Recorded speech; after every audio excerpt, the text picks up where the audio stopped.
Hello everyone and welcome back to the Great Book of Grudges. My name is Nathan and just yesterday another part of OVN Lost Factions has dropped. For those not aware, OVN Lost Factions is a gargantuan mod series which was in Warhammer 2. It implemented loads of different races, factions and just so much, and it's slowly being ported into Warhammer 3.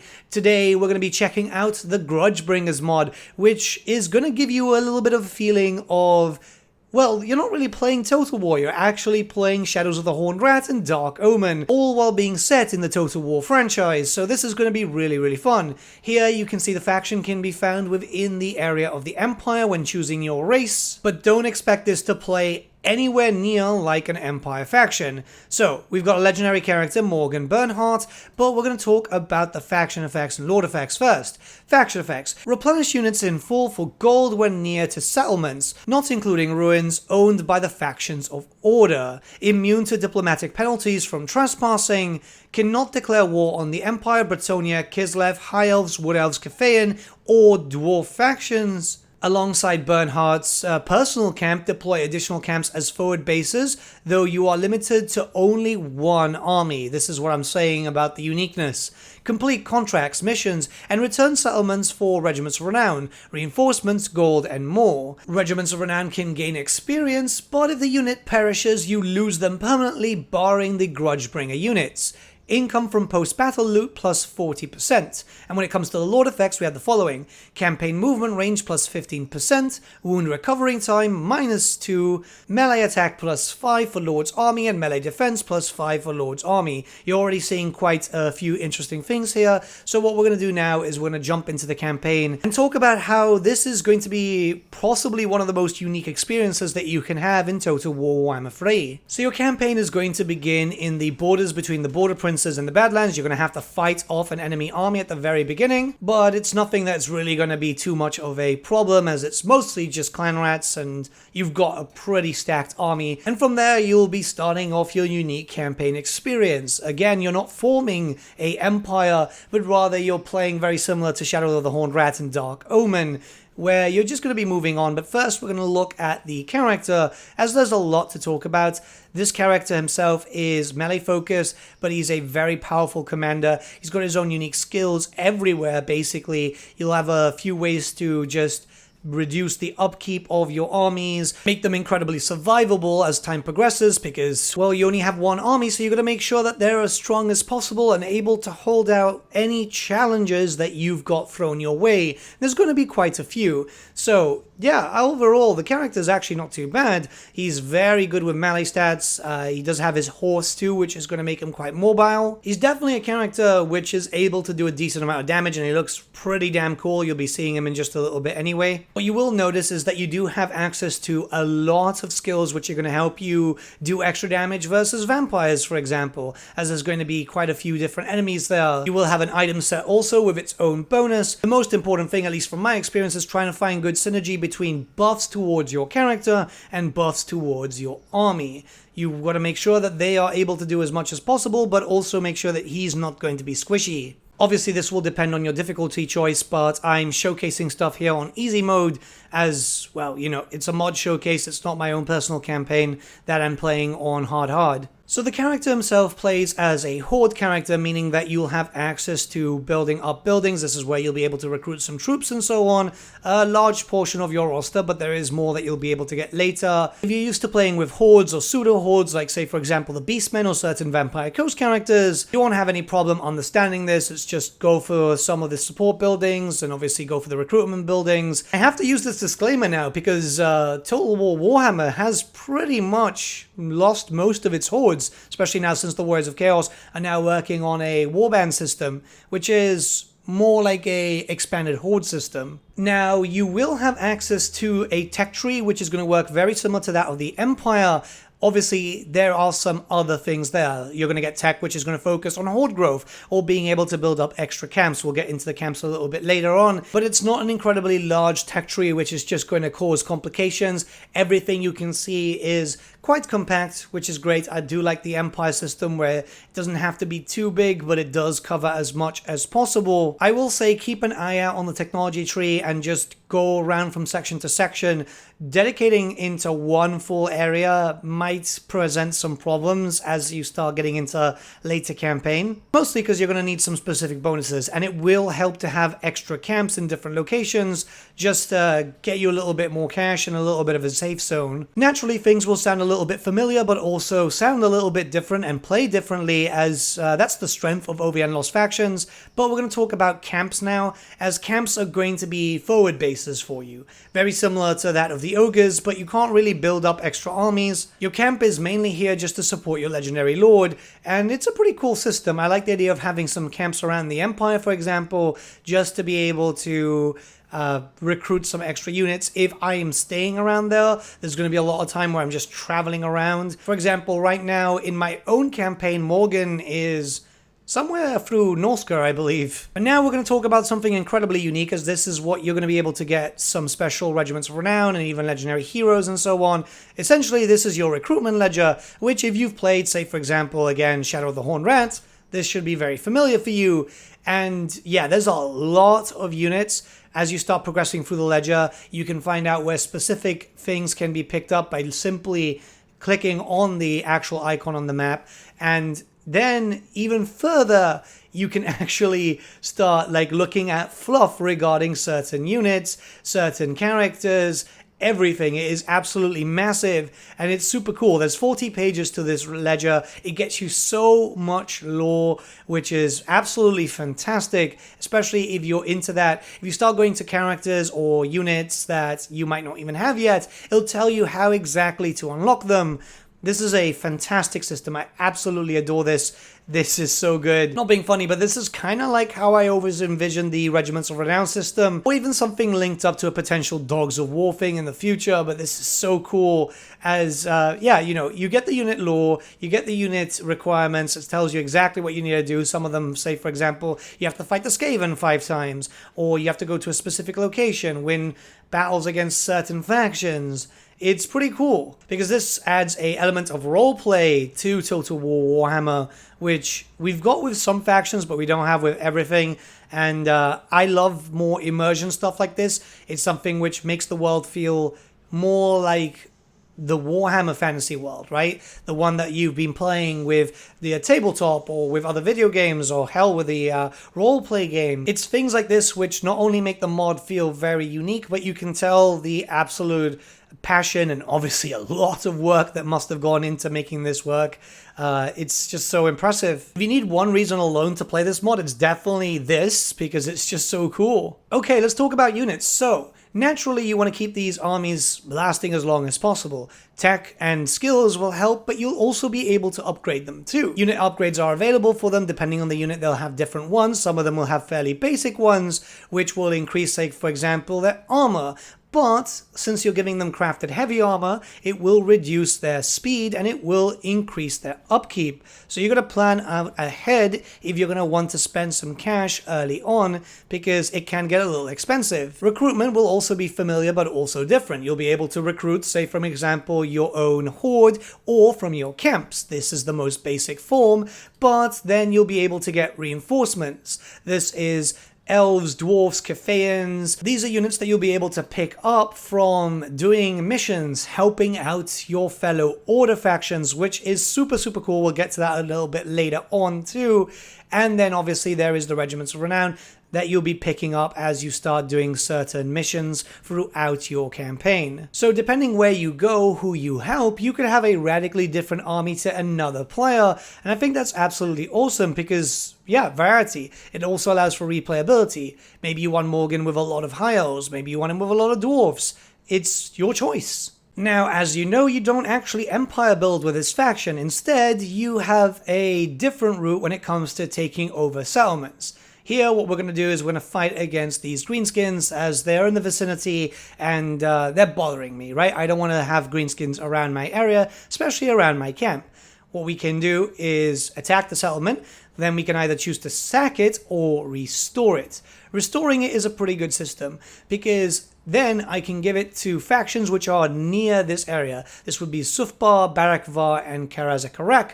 And what you can see is I'll get some diplomatic bonuses with them and also get some cash and a unit. These will be instantly recruitable too, provided I have the cash and income to support it, but that means that I can already get some pretty tasty later tier units early into my campaign, or I can keep them in reserve until I actually need them. As you progress through your campaign, you might get a local contract. You see, there are a lot of horrors in the Warhammer fantasy world. There's a lot of problems around the area, and sometimes the locals will want to request mercenaries. So here, what you'll want to do is go in there, pop up like a quest marker, and then you can decide if you want to take up the contract or refuse. Taking it up will take you into a battle where you'll get a decent amount of cash, and the variety is actually quite large from what I've seen. So you could be fighting Chaos, you could be fighting Greenskins, you could be fighting Vampire Counts.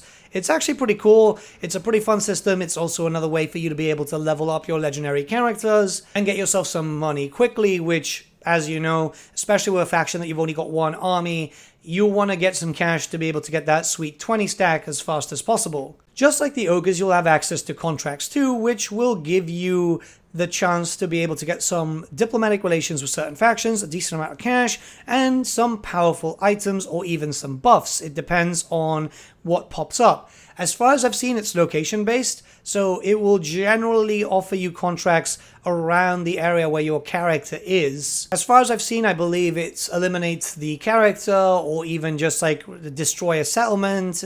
It's actually kind of cool because it gives you a questing system here, and it's actually much more beneficial than, say, for example, what the ogres have. So you can get some really, really powerful items.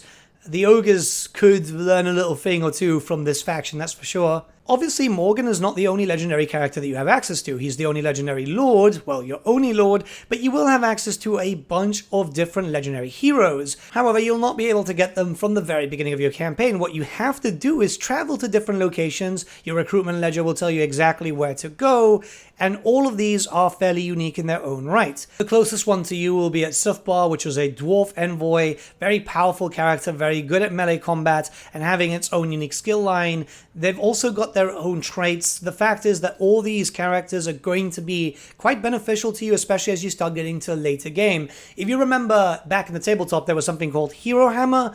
Well, this kind of has that feeling too, where you'll be able to have a decent amount of heroes and be extremely powerful. Obviously, you'll need to complement them with the specific troops too.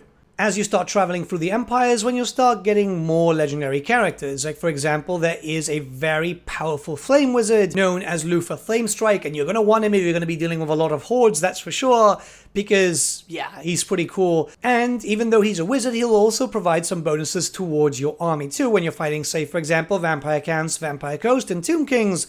Again, very beneficial because you might want to just take out Vlad. You know that the Empire is going to be dealing with them. You might as well get in their good graces, right? There are a few characters just like this, and I think that this adds a lot of flavor. They'll instantly actually just pop into your army too when they are recruited, so just make sure that you've got the space. Now, we do have one here which is a not a goblin, it's just, this is a bug that shows up in vanilla fairly often, which is kind of funny when it does happen. But this is Ludwig, and he's a steam tank commander, and yeah, he has a steam tank mount, which is awesome because, I mean, it's a steam tank. Who doesn't like a steam tank? It's also kind of reminding me of the old miniature where you used to have that commander in the steam tank with the old metal steam tank. Don't worry, we'll be able to check these legendary heroes out in the flesh a little bit later on, but it just really hit that nostalgia bit for me. Or maybe you want a Witch Hunter General. For that, you'll have to go all the way up to Altdorf, which isn't really too far, and this is a character which is going to boost up your damage, your leadership, against the forces of destruction. So yeah, big buffs, as you can tell. It's something that you want to go for, especially if you're going to do a long campaign. If you're playing in harder difficulties, you're going to want to pick up some heroes to give you that competitive edge. Even more so if you're a person like me, which mods your game quite heavily, and there's a lot of enemies getting very, very powerful very, very quickly. So you're going to want to have to survive somehow. But yeah, then if we go all the way to Athlauren, there's a wood elf. Yeah, there's an elf that you can pick up. He's an elf ranger, which means he's able to do a decent amount of damage in melee. He probably isn't too good at dealing with characters, especially, you know, some big chaos boys. But if you stick him into an enemy horde, he'll be able to swipe around as much as possible. Lastly, we have Vladimir Stormbringer. This is an ice mage. He's got access to quite a lot of different spells. He's even the character that I would say is going to be kind of essential to your campaign if you want something very, very different. He'll be able to boost up your Kislevites units too if it's something that you're going to be bringing a lot, which, you know, they're hybrid units, so why wouldn't you want to do that? And you can summon a Snow Leopard with this character too, which means obviously you'll be able to get a little bit of extra help here in battles.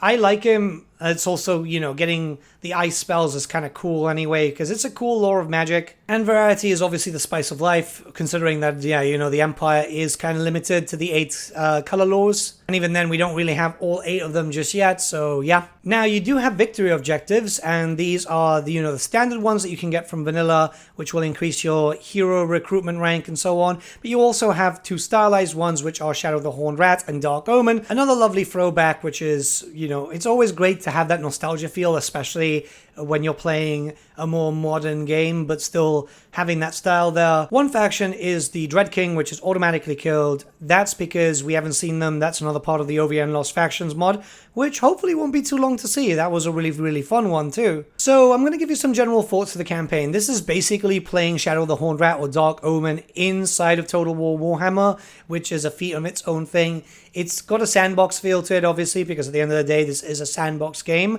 But yeah, you've got some objectives to actually go through, which will give you that feeling of playing that old school title in here.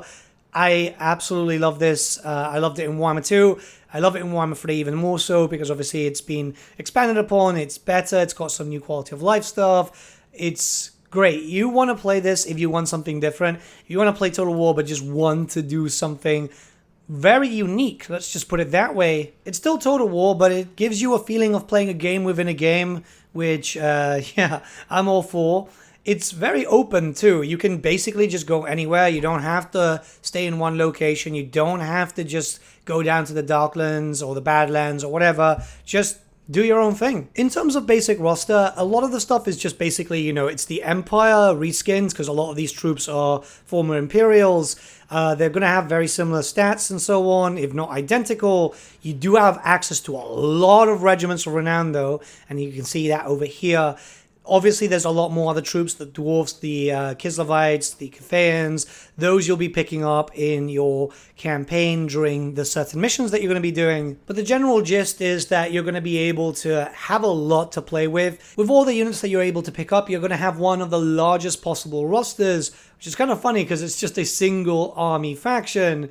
But it works incredibly well. The replayability there is obviously very noticeable. We're not going to go over every unique skin, but we'll be checking out the legendary heroes because they're pretty cool. See, stuff like this really makes the mod its own, and it really gives it its own unique feel to it. I'm a massive fan of what I've seen. It's the steam tank that does it for me. The steam tank gives me feeling of that old school one, the old metal one, especially with a commander on top.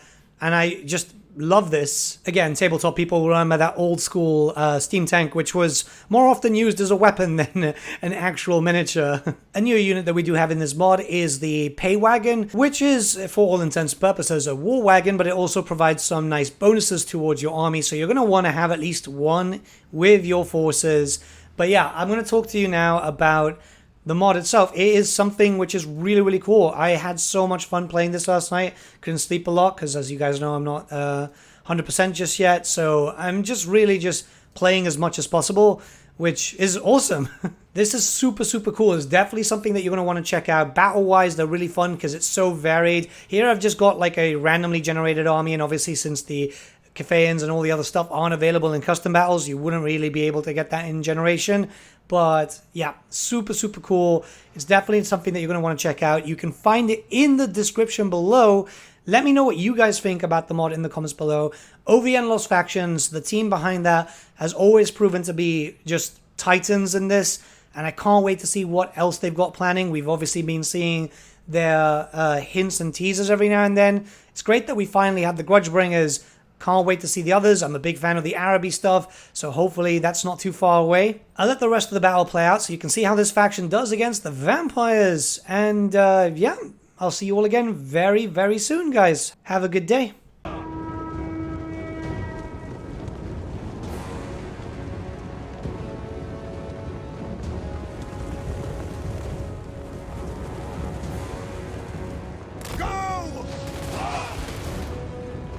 Quick march! Quickly! At speed! Show us the foe! By the Emperor's will! Ready! To battle! Formation march!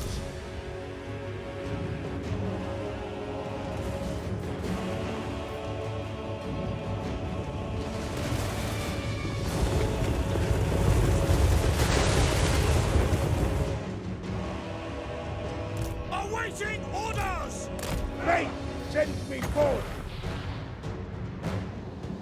For the Emperor! Go! Taking position! Your orders?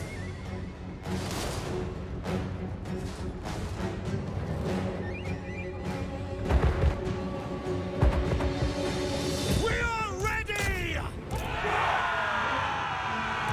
What do you bid?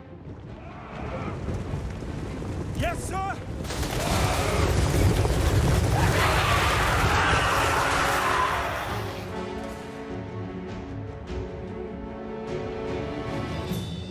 Hellblaster volley gun! Eternal Guard! Show us the foe! Sigmar guides us! Flagellants! Yes, sir! Ulrich, save us! Kill that witch! Beware of the witch! Attack! We serve the Emperor! What do you bid? Lord Gibraltar! Awaiting orders! Formation, march! Awaiting orders! Standing by! Take the ground! Get them! We obey! Charge!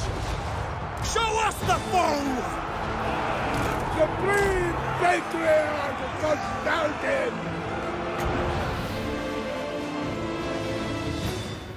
Slay them! Yes!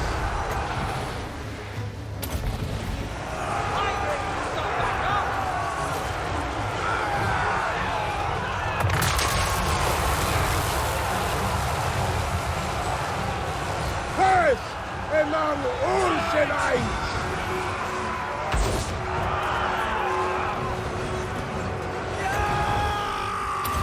Yes! Now! It will be done! Wise counsel!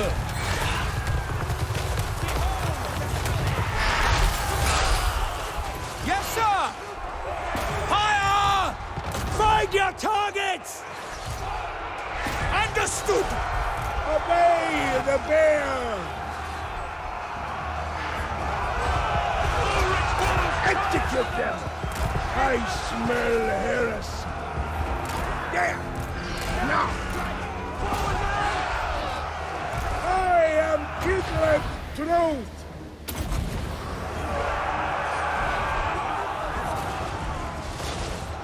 Our weapons are yours! What do you bid? For Heldenhammer! Moving now! Sigmar calls! It is against General!